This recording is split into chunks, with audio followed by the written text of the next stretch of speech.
San Antonio starts right now. Good morning. It's Tuesday. It is October 26th. We're going to talk traffic with Steven coming up. It's been a rough morning out there.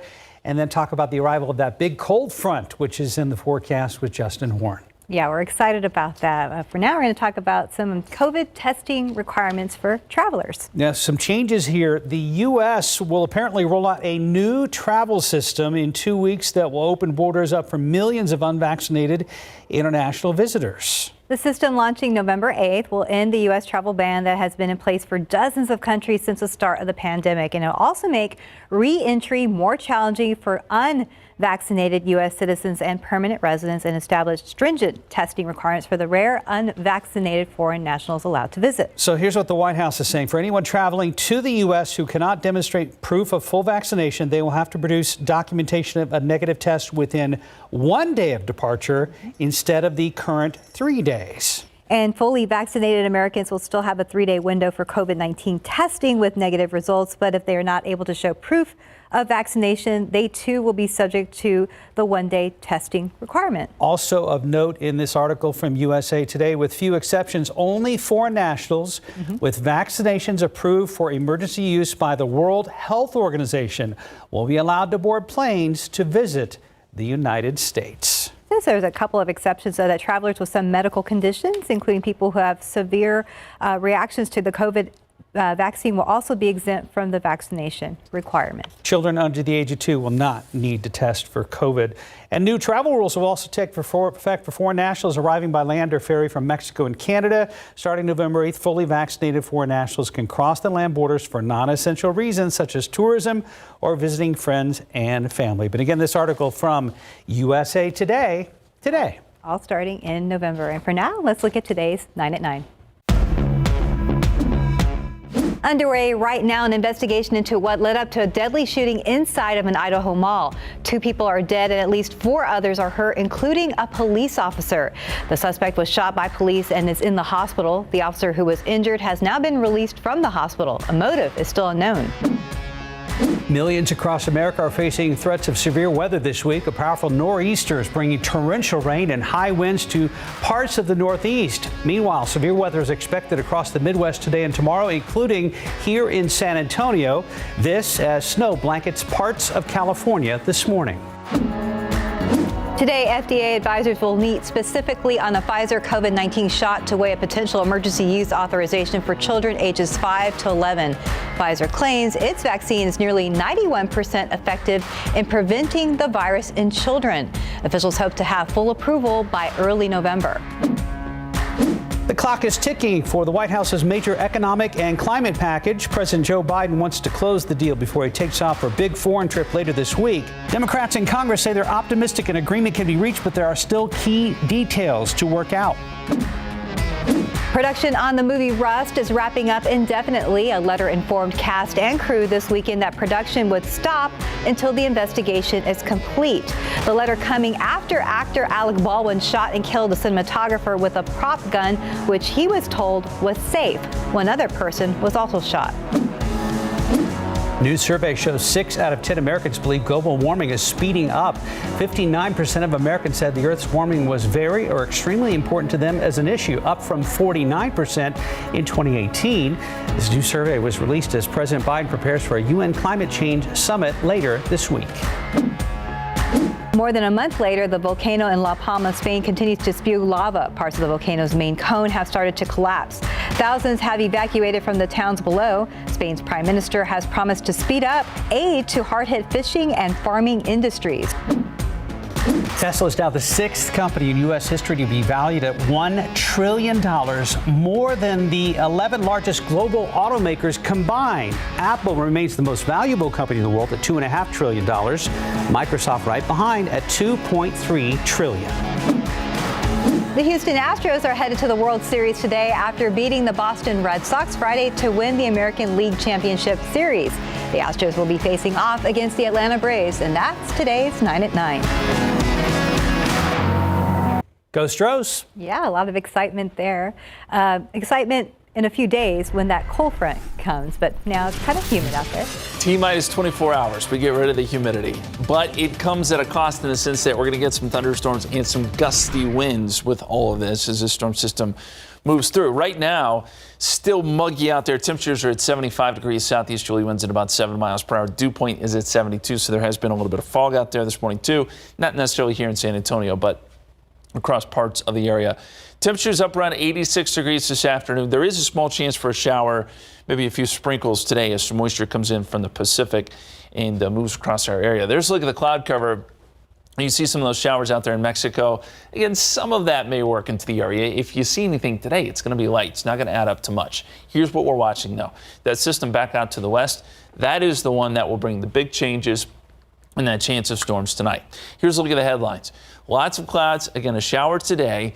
Overnight, some storms. I think these are mainly pre-dawn, and we could see a few strong storms mixed in there. Some gusty winds, some hail would be the main threats. And then tomorrow, be prepared for some windy conditions. Gusts to 40 miles per hour out of the northwest behind that front. So again, the forecast today, 86 degrees, just a 20% chance of rain today. We'll talk more about those storms tonight and the rest of the week, plus Halloween coming up here in just a few minutes. But let's get over to Steven now and check in on those roadways. Good morning, sir. Justin, it has not been a good morning, especially for our friends here off 35 at Weed. Traffic has just been building on these access roads. Not looking pretty right now from this shot at TransGuide. Take a close look right now if we can move the camera a little bit closer and quickly just show you how this scene is developing here. This has been there for almost since at least after 6 this morning, a little bit after 6, that is.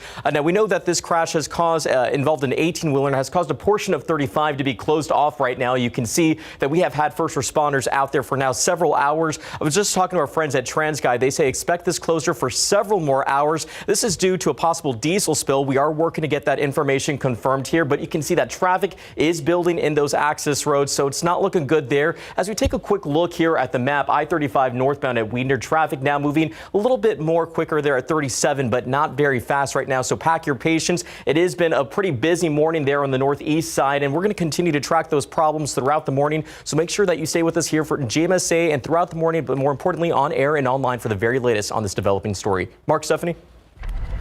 Thank you, Stephen. If you didn't know, there is voting going on right now here in San Antonio and around Texas. So Texas voters can weigh in on potential changes to the state's constitution regarding religious services, eligibility requirements for judges, county infrastructure, and a lot more. If you haven't made it to the polls yet, you still have time. Max Massey joins us live from Lions Field over on Broadway, one of numerous voting locations. Max, have you seen any voters this morning? Good morning, guys. The reason I put in there, in case you didn't know, is because, in case you didn't know, we haven't seen anyone this morning. Now, take a look behind me. That green door is the door we have been monitoring throughout the morning. That's where you go to vote. We haven't seen anyone enter that door. And I did talk to one of the poll workers here. She said yesterday, by far their busiest day for early voting, they saw about 56 people. Sunday, they saw something in the 30s. But tell me, it is a little frustrating because not many people are getting out and voting. It is important to mention Election Day, technically November 2nd. Early voting is going on right now, 7 a.m. to 7 p.m., and it goes on until October 29th. You can vote for a multitude of things: joint constitutional amendments, general election, special election, bond election, and here's the thing, you can vote at any early voting location. So take a look. Here are some of the constitutional amendments that jumped out to us. Prop 2, tax financing for county infrastructure. Infrastructure is a big thing here in and around San Antonio. This amendment would authorize counties to issue bonds or notes to raise funds for transportation infrastructure in underdeveloped areas. Already, cities and towns, they have that authority to fund projects with this financing method. But counties would repay these bonds by pledging increased property tax revenues, but these funds cannot be used for construction, maintenance, or acquisition of toll roads. Next up, Prop 3. This was big during the pandemic, restrictions on religious services. If approved, Prop 3 would ban the state from prohibiting or limiting religious services, including those in churches or other places of worship. Prop 4, this one's really interesting to me. It would require candidates to have 10 years of experience practicing law in Texas so that they can be eligible for election to the Texas Supreme Court, the Court of Criminal Appeals, or a Texas Court of Appeals. Currently, the law requires 10 years of experience, but that can be out-of-state experience. Next up, property taxes. Property tax is a huge deal here in Texas, and it would be property tax exemptions for bereaved families. Prop 7 would put a limit on school district property taxes incurred by a surviving spouse of a person with disabilities older than 65 years old who has died. The surviving spouse must be at least 55 years old at the time of the partner's death, and they have to still live in the home. This is the last one we're going to talk about, Prop 8, property tax exemptions for military families. Military City, USA, obviously we have to talk about this. Prop 8 would expand eligibility for residential homestead tax exemptions to include spouses of military members killed or fatally injured in the line of duty. Currently, that exemption exists, but it is only extended to spouses of military members killed in action. The new eligibility for Prop 8 would include people killed in accidental vehicle crashes or non-hostile events. Guys, we haven't even really gotten to the election part. There is a special election going on right now for residents of Texas House District 118, a runoff election to see who will take Leo Pacheco's seat, and whoever wins the runoff will serve out the rest of Pacheco's term. Depending on where you live, there is so much else going on. Local elections, right off the top of my head. Converse electing mayor, and 3 city council members, Alamo Heights ISD, wanting voters to ratify property tax. A lot going on. And guys, one of the big things are, if you're coming out here, if you do plan to vote, either here at any of the other locations, it is important to be prepared, read ahead of time, and make sure you know what you need to bring, the times, the locations. We have all that right now. Just head to KSAT.com. Mark, Stephanie, I know there was a lot, but this is really important. Thank you, Max. Top stories this morning. A family and their pets counting their blessings after escaping a house fire. Happened around 10 o'clock last night on the west side at Southwest 39th near Highway 90. Firefighters say a power strip shorted out and sparked the fire in the living room. Crews were able to contain the flames quickly. The family of 4 and their pets were not hurt. Damages are estimated around $20,000. The Red Cross was called in to help that family. And new this morning, San Antonio police are looking for the person who stabbed a man in the back and then took off. It happened around 11 last night at a west side corner store on Brazos near Goodwin Avenue. That's where police say the victim was fighting with that suspect just before the stabbing. The victim then ran home, but was eventually taken to the hospital with a stab wound. 9:10, about 75 degrees still ahead on GMSA at 9. A drag race in Kerrville turns deadly, leaving family and friends to mourn their loss. Still ahead, the latest on the investigation and how you can help the family involved. Plus, we have the latest details on that deadly shooting at an Idaho mall. What police know this morning coming up in your morning headlines. And after the break, details on the latest KSAT Insider and how you can get in on a tasty event happening this week. Just about 9:14. Are you signed up for exclusive local content, experiences, events, and two-way interactions with the KSAT 12 newsroom? It is free, and it's for KSAT Insiders. And our Alicia Barrera joins us in the studio today to give us the scoop on the latest KSAT Insider content and a yummy event happening this week. I'm very excited about the yummy event. Let me tell you, let me confess, I'm no good in the kitchen, but maybe I'll put my skills to the test on Thursday. Okay. So we want to start with what is a KSAT Insider. In case you don't know, it's a free membership program that informs you of news coverage and builds connections between you at home and our team here at KSAT. You can register online to unlock exclusive content, including our virtual cooking class this Thursday. KSAT Insiders will have the opportunity to join me in the kitchen with Naco Mexican, the restaurant best known for their breakfast tacos, as well as their delicious chilaquiles. For this Insider event, owners Francisco and Lizette are getting in the spirit of Day of the Dead and sharing part of their rich cultural history through a family recipe, the mole verde, which is what you're seeing there. I've never tried this.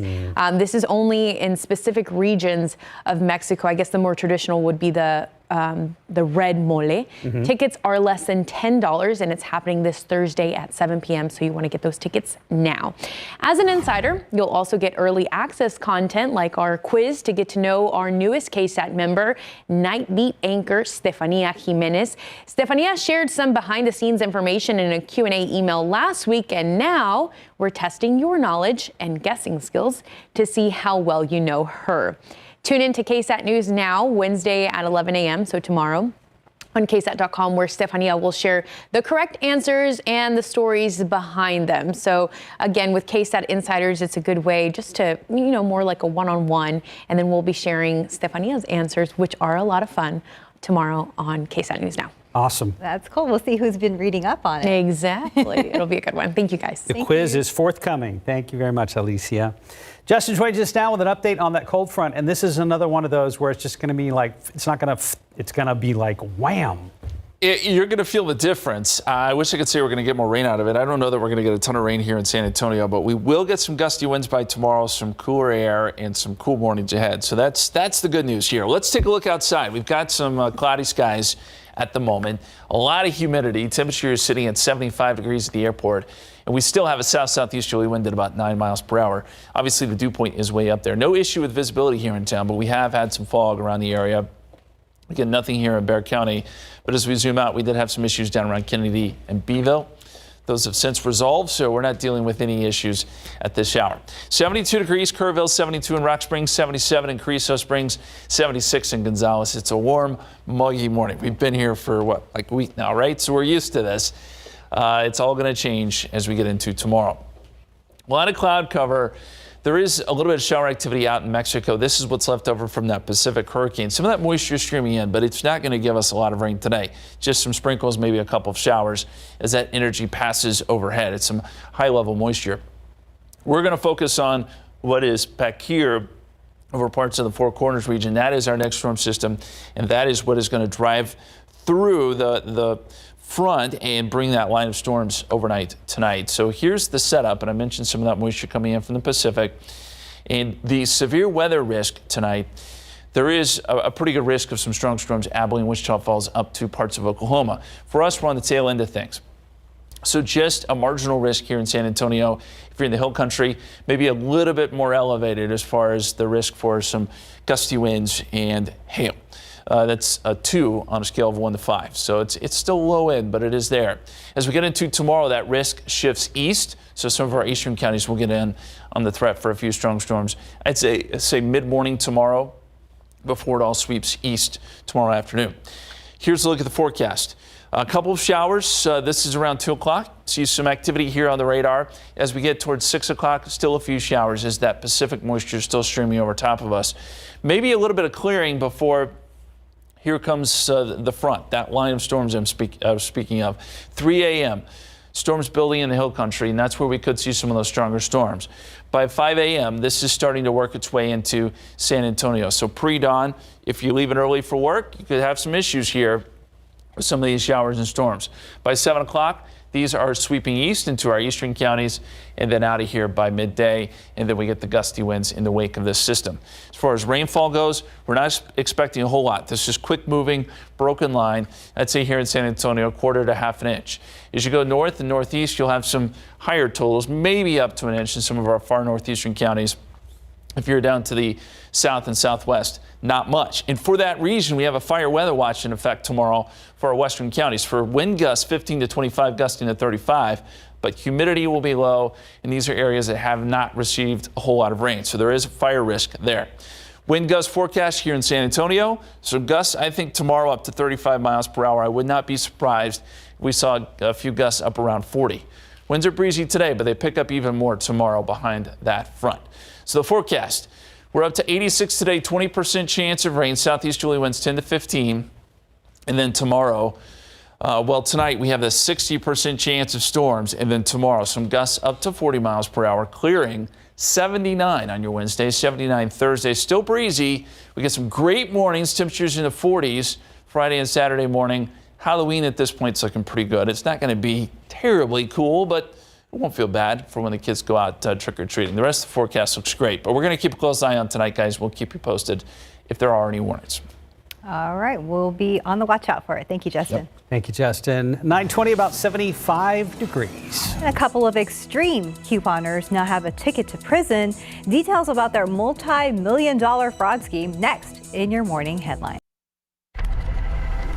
Good morning and welcome back. We are here at Lions Field. We are talking about early voting. It goes on until October 29th, Election Day, November 2nd, and you can vote for so much. Constitutional amendments, special elections. Depending on where you live, you could be electing your new mayor. And Alamo Heights ISD, they are talking about a property tax hike increase. There's a lot going on. Any questions, head to KSAT.com. But there's a lot going on around San Antonio, around Texas, and around the country.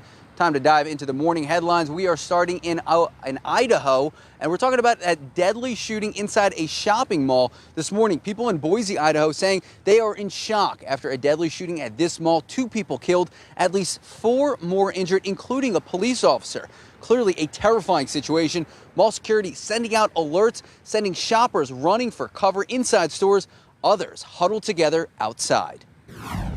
I didn't see the gun. I didn't see the person holding the gun, but I could feel that like everybody else was pretty panicky, people like running out. And then I saw other people that I saw earlier like freaking out. Never should one have to, or does one expect when they're saying goodbye to their loved one who's headed to work, who's headed out to shop, and that they'll get a call like they did today. Absolutely terrifying situation. Investigators believe the shooter acted alone, says there is no ongoing threat to the public. The motive right now still unclear. Authorities say the suspect is in critical condition. The officer who was injured that we talked about earlier has now been released from the hospital. All right, next up, look, I am a huge coupon clipper. I actually carry around Subway coupons I get in the mail, but here's some extreme couponers that you don't want to take tips from. A Virginia Beach couple sentenced to nearly 20 years in prison combined for their involvement in, get this, a $31.8 million counterfeit coupon scheme. The FBI says investigators found fake coupons in every crevice of the home belonging to Lori Ann Talons and her husband. So they found designs for coupons for more than 13,000 products on Lori Ann Talon's computer. Officials say she was the mastermind creating fake coupons with discounts for near or over an item's value. She then sold them to people on social media. This was a 3-year scheme that was discovered by Coupon Information Corporation, which received a tip that someone was making and mailing fraud coupons.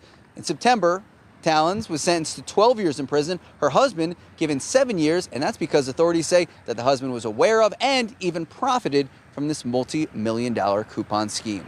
All right, next up, we are talking about a story that is out of this world. Jeff Bezos wants to build a commercial space station that's nearly as big as the International Space Station. Blue Origin, the rocket and space tourism company founded by Jeff Bezos, Amazon founder, is proposing a massive new commercial space station called Orbital Reef. It could be used to host space experiments, vacation getaways, yes, vacation in space, and even in-space manufacturing. The company plans to work alongside the startup Sierra Space to bring the space station to fruition. Executives declined to give an all-in cost estimate, but I promise it's going to be really expensive. They did say they're expecting to sign on NASA as an anchor tenant. Now, NASA has put out calls for proposals for commercial space stations as the 20-year-old International Space Station is nearing the end of its lifespan. Blue Origin actually hopes Orbital Reef, this commercial space station, could be operational in the late 2020s. All right, next up, a milestone in the world of cryptocurrency. The first ever Bitcoin futures exchange traded fund in the United States. Experts say the ETFs are potentially making it easier for investors to get into digital currency, cryptocurrency, a landmark moment for crypto. The first crypto ETF started full trading week, going public. Now, it became the first fund investing in Bitcoin future contracts. So what does that mean? If you buy the ETF, you technically won't have ownership of Bitcoin, but you'll have it in the future of Bitcoin. Meanwhile, Bitcoin surging in value. I checked it about an hour ago. Right now, one Bitcoin, about $62,000. Just makes it really, really simple for folks to have the opportunity to add this exposure in the way they would, have a ETF for any other asset class, stock or bond. And like we said, one Bitcoin, $62,000. But there are many mechanisms that you can individually buy fractions of Bitcoin. All right, next up, you don't need to be rich to be an Astros fan. I can tell you that much. Last but not least, Astro fans and a lot of people in Houston excited. Astros head of the World Series, beating the Boston Red Sox Friday, winning the ALCS. Never a doubt for so many fans. When I was presented the ring on the field, Twyla asked me if I was going to put it on eBay. I said, "Are you out of your mind?" No, I never will. Since the Astrodome days, I've been to the Astrodome about twice. When I was a kid, growing up, I would come with my family. We come all as a big family, at least 20 people deep. We heard so many stories just like those. Astros first pitch tonight, taking on the Atlanta Braves. So, Mark, Stephanie, what are your expectations for Game 1? wanting them to win, of course. Stros win. Yeah. Stros win. Yeah. Yep. Stros. All right, I'm going to get specific. I'm going to say 8-5 Stros. They're going to come out swinging, literally. Gotcha. Okay. We'll see how they do. Thank you, Max. 9:29, 75 degrees. And there's a lot more ahead on GMSA at 9 with COVID-19 vaccines for children expected to be approved soon. Local school districts are making plans. A look at what parents and students can expect coming up. Plus, a defendant's investigation. Activists say the San Antonio Police Department taking a step in the wrong direction after controversy surrounding police body cameras. And welcome back. It's 9:32. An entire family hit by a car that flew off the runway at the Kerrville Airport during a drag racing event. A 6-year-old boy died. His father and father's girlfriend still in the hospital. His 2 younger siblings, one an infant, have now been released from area hospitals. And that's according to a coworker and close friend who tells Courtney Friedman feelings of devastation and support are coming from people all over Texas. Daniel was just full of life. We have company events and Daniel would just go up and say hi to everybody, and he was just the nicest person. Very grown up for his age. Family friend Carrie Sapd says 6-year-old Daniel Trujillo Jones was one of 2 children killed at the Kerrville Airport Saturday when a car flew off the runway during a drag race event, crashing into him and his family. One of our employees saw the car coming, told everybody to run, and they all kind of scattered to get out of the way. Daniel's father, Chance Jones, works for Sapd at his Performance Diesel shop in Austin. Sapd immediately stepped in for support when he heard about Daniel and realized Chance and his girlfriend, Katie Walls, were hospitalized. She's had a few surgeries already. She's kind of right on the edge of being critical from what they said. She's had some major leg and pelvic injuries. He said Chance is still at an Austin hospital with a damaged knee and head trauma. We want to make sure that they're financially able to mourn the loss of their amazing young boy. One of the 2 GoFundMe accounts Sapd set up has already raised $15,000 for Daniel's funeral and for the whole family's medical bills. Daniel's 2 younger siblings, a 4-year-old and a 3-month-old, were hospitalized in Kerrville and quickly released. And that was Courtney Friedman reporting. Just last night, police released new details saying the Mustang lost rear traction, causing the car to plow into the crowd. That investigation is still ongoing. More on this story on KSAT.com. Let's go outside with live cam. And the clock is running on our next cold front. Here's Justin with more. Yeah, it looks kind of ominous right there in that shot, but it's not. We don't have a lot going on outside other than just cloud cover and mugginess. That mugginess goes away, by the way, tomorrow morning. Let's take a look at the satellite picture. You see the cloud cover that's streaming in. So we have some mid and high level moisture coming in from the Pacific. What's left of what was Hurricane Rick. So that moisture is streaming overhead. That'll produce a few showers, maybe a sprinkle today. And then we look back to the west where we have our cold front. Still back over parts of New Mexico, but it will be here by early tomorrow morning, probably pre-dawn. And when that front moves through, you'll notice it. It's noticeable. It's not terribly strong, but it'll take our temperatures from the 80s and 60s and muggy conditions down to the 70s and 40s. And we'll see very dry conditions. That'll be the big change. And looking at the pollen count, everything's low today. Molds are low, ragweed is low, so good looking pollen count there. We'll see what the rain, if we do get some rain overnight, and the gusty winds, what that does to the pollen count tomorrow. Forecast for today, up around 86 degrees, a 20% chance of rain today. Southeasterly winds 10 to 15 miles per hour, but we up our rain chances and storm chances to 60% overnight into early tomorrow morning. There is a threat for a couple strong storms. We'll talk more about that here in just a few minutes, guys. Justin, thank you, sir. With COVID-19 vaccines for kids between the ages of 5 and 11 are expected to be approved in a matter of days, local school districts are making plans to vaccinate students. Administrators at one of the larger school districts in our area, San Antonio ISD, say they have identified some partners to help with the vaccinations and hope to get as many young people vaccinated before the end of the year. Our Tiffany Huertas has more on their plans and why the district says it is important to vaccinate children in this particular age group. I am in full support of vaccines for the kiddos. Alana Calhoun says her daughter will be getting vaccinated once she is old enough. I'm happy to see the city being progressive about giving vaccines to kids. Education Service Center Region 20 says each school district is handling vaccinations independently. At San Antonio ISD, our focus, of course, will be to try to get as many students in that 5 to 11-year-old group vaccinated as possible. San Antonio ISD says they are teaming up with Stamp Allergy. The clinic has partnered with the district to offer vaccines in the past. We probably will do most of them at pop-up sites. So, for instance, Elmo Convocation Center, which is somewhat centralized, but plenty of parking, easy to access, and it's close to the Stamp clinic office. Tony Thompson with the district says they hope to get kids vaccinated starting in early November. These clinics that we're in the process of scheduling now will probably run from about 3 to 6 or 3 to 7. We'll offer transportation if that's needed. We'll also host some on Saturdays. Thompson says young children count for the majority of the district's COVID positive cases, and it's important they get vaccinated. We know that the vast majority of our students need to be attending school in person. The district is planning to host meetings for parents to ask questions they may have regarding the vaccine. Tiffany Huertas, KSAT 12 News. And in a Defenders investigation, they're supposed to improve relations between police and the communities they serve. We're talking about body-worn cameras. But a months-long investigation by the Defenders found even when San Antonio police are accused of violating the department's policy for these cameras, they are rarely suspended. Dylan Collier breaks down the numbers and speaks to a prominent activist who calls the figures a step in the wrong direction. Do I look like your Say it right.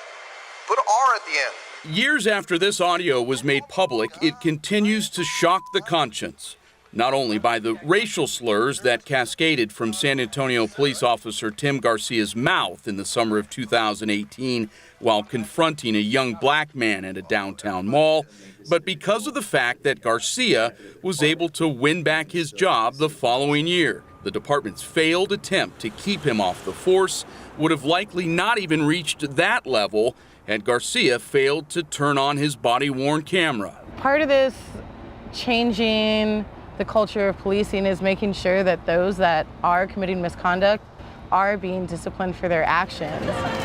Ananda Thomas helped launch the efforts to reform SAPD through Proposition B, a ballot measure that would have repealed collective bargaining rights for the city's police officers, had it not ultimately been struck down by fewer than 3,500 votes this summer.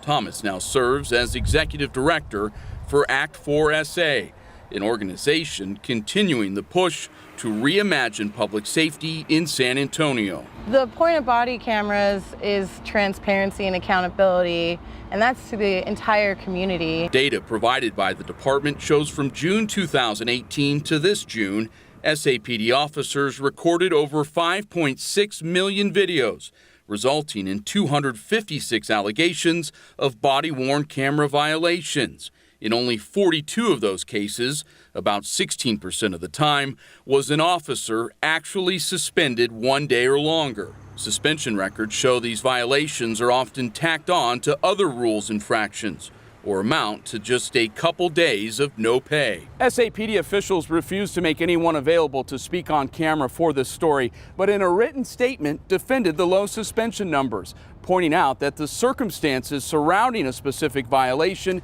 guide the range of punishment, and that an officer may not receive a suspension for an initial camera infraction, but may receive increased discipline for a subsequent violation. This progressive discipline model does not sit well with Thomas. If an officer knows they can get away 1, 2, 3, 4 times, whatever it is, without activating their body camera, whether it's the audio, the visual, or both, there's an issue there. There's no punishment for them to learn accountability and to change that behavior. For the Defenders, Dylan Collier, KSAT 12 News. Now, Thomas was also critical of SAPD's body-worn camera video release policy, claiming the department has yet to establish clearly defined rules for what is released and how much video the public gets to see. The San Antonio Police Department has said videos related to domestic violence would not be released unless the chief believes they will serve a law enforcement purpose. The videos the department has released under this policy have been edited and include a version with police narration over parts of the footage. If you want a closer look at this story, we have it posted right now on our website at ksat.com. It's 9:41, about 76 degrees. You're watching GMSA at 9. Could UTSA be looking for a new head coach soon? The latest on this report and a look at your other sports headlines after the break. It's an action-packed night in sports. Spurs back on the court, and as we mentioned, the Astros looking for a Game 1 win in the World Series. And there's buzz surrounding Jeff Traylor's future at UTSA. RJ is here live to preview tonight's action. He's also joined by Max with more.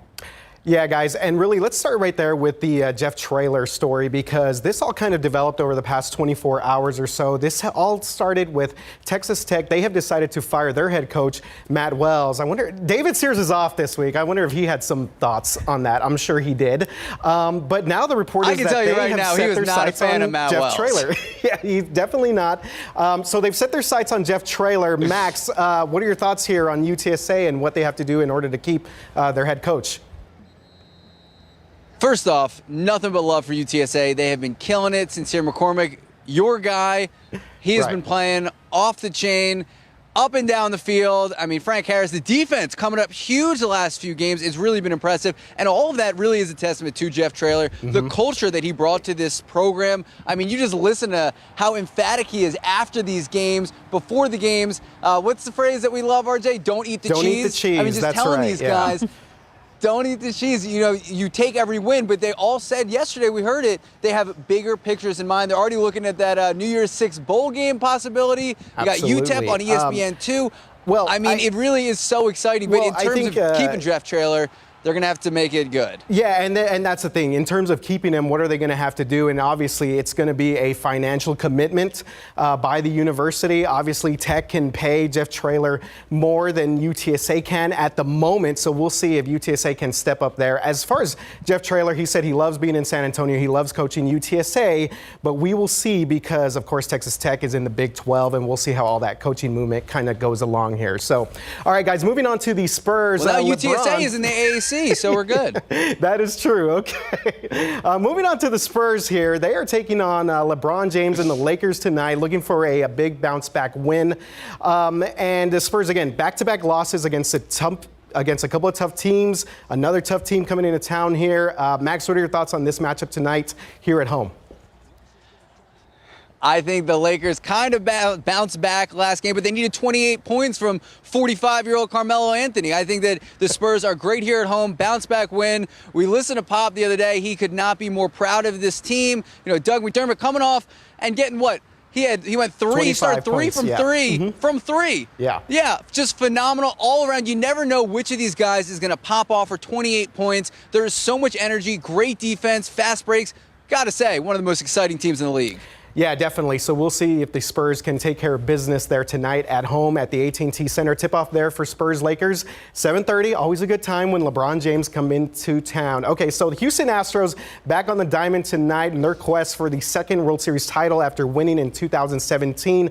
Unfortunately, they're not playing the Dodgers. Would have loved to seen that series, especially with all the back and forth with the trash can incidents and all that. They're taking on the Braves. Max, I know you had a prediction earlier on Game 1 of this series, but what are your thoughts overall, and what's your general vibe as we get set to start the Fall Classic? So I watched the Red Sox. And that game that stuck with me, and I know it stuck with a lot of the players, with the 2 grand slams in the game. So I think they're going to come out tonight, come out swinging. My prediction, Astros win Game 1, 8-5. What about you? Yeah, I think the Astros definitely going to have the momentum and the home crowd behind them. One unfortunate thing, Lance McCullers Jr. has already been ruled out for the World Series. He's the Astros star pitcher, but Jose Altuve, Carlos Correa, a lot of star power and just general power with the Astros. I think they should take this one tonight. All right, Max, RJ, thank you guys. Thank you. Thanks, guys. Time to talk weather, and it's about to affect a lot of folks in our area. That's right. Big front comes through tomorrow morning. That brings some thunderstorms with it, some gusty winds. That's what you're really going to notice tomorrow, those gusty winds. Maybe some gusts up to 40 miles per hour. Looking at the satellite radar right now, we've got some showers down to our south and west, a lot of cloud cover streaming over top of us. And this is some Pacific moisture that's coming up from what's left of Rick. If you remember, we had a hurricane down there in the Pacific, Hurricane Rick, and that moisture is trying to move in. But for today, it's going to be nothing more than a couple of sprinkles, maybe some showers. The heavier rain is going to arrive tonight into early tomorrow morning. There's a look across Texas, and you can see the mid and high level clouds there. And you'll notice right there, that is the front. And that is what is headed our way. Outside, we've got cloudy skies, 75 degrees at the airport, 79 Stinson, 76 Kelly, 75 Randolph, and temperatures generally in the 70s. Just about everywhere you go, close to 80 in a few spots. And we'll jump into the 80s this afternoon. Still a warm day here across South Texas. And the dew points will be high, still in the 70s. This is that thick moisture. It doesn't really feel like October, right? Well, just wait 24 hours. It will. We'll get rid of this humidity. And it stays away, by the way, all the way through the weekend. So that'll be really, really nice. But this moisture is surging north out ahead of that front. So here's the current setup. We mentioned that area of moisture that's coming up from the Pacific. That passes us by this evening, and then this front starts to move east as we get into tonight. So this is the severe weather risk, mainly late this evening tonight and into early tomorrow morning. There is an enhanced risk, Abilene, Dallas, up to Oklahoma. That's where the best chance of severe weather will be. In this yellow region here, that's a slight risk, and that does include parts of the hill country. And here in San Antonio, we've got a marginal risk. So what does that mean? On a scale of 1 to 5, we're at about a 1 or 2 when it comes to severe weather. There could be some of that tonight. Some gusty winds and hail would be the main threats. We'll certainly keep an eye on it. By tomorrow morning, the threat for severe weather will be pushing into our eastern counties and then out of here by midday tomorrow. Here's how it plays out on the forecast. A couple of showers here and there at 2 o'clock today. Same story around 6 o'clock. Then I think we get a little bit of a break, and then here comes the front. 3 a.m. We're starting to notice showers and storms working into the hill country. They work their way down into San Antonio by, say, 5 a.m. So this is the early part of the commute. And this is when we could see a couple strong storms. By 7 o'clock, though, I think these storms are pushing out and pushing into our eastern counties. And then by midday, everybody's clearing out and we're dealing with gusty winds. As far as rain goes, because this is a quick moving system, only about 1/4 to 1/2 inch of rain. You'll see better rain totals off to the north and east, lower numbers off to the south and west. And for that reason, there is a fire weather watch tomorrow, 10 a.m. to 7 p.m. out west. Because you're not going to get much rain, you're going to have gusty winds and humidity levels fall off. There is a fire risk out here, so we got to be careful with that. As far as the Futurecast winds, we're going to fast forward here to midday tomorrow, and we're talking about gusts 30 miles per hour, maybe 30 plus out west. Watch what happens by 2, 3 o'clock. We're talking gusts 35 here in San Antonio, some places gusting to 40. Eagle Pass, Carrizo Springs down to Katua. So it is going to be a windy day tomorrow. Forecast for today, 86, 20% chance of rain, and then a 60% chance of rain, mainly pre-dawn tomorrow. 79 on Wednesday clearing, 70s Thursday and Friday morning. Lows back in the 40s. Halloween looks good too, a high of 83. We'll be right back. And a quick look at the roads with TransGuide. Our Stephen Cavazos tells us that the San Antonio Police Department is reporting that drivers need to find an alternate route because this closure right here, I-35 at Weidner, will be happening for an undetermined amount of time. We were hoping it was clearing, but not anytime soon. The latest at noon.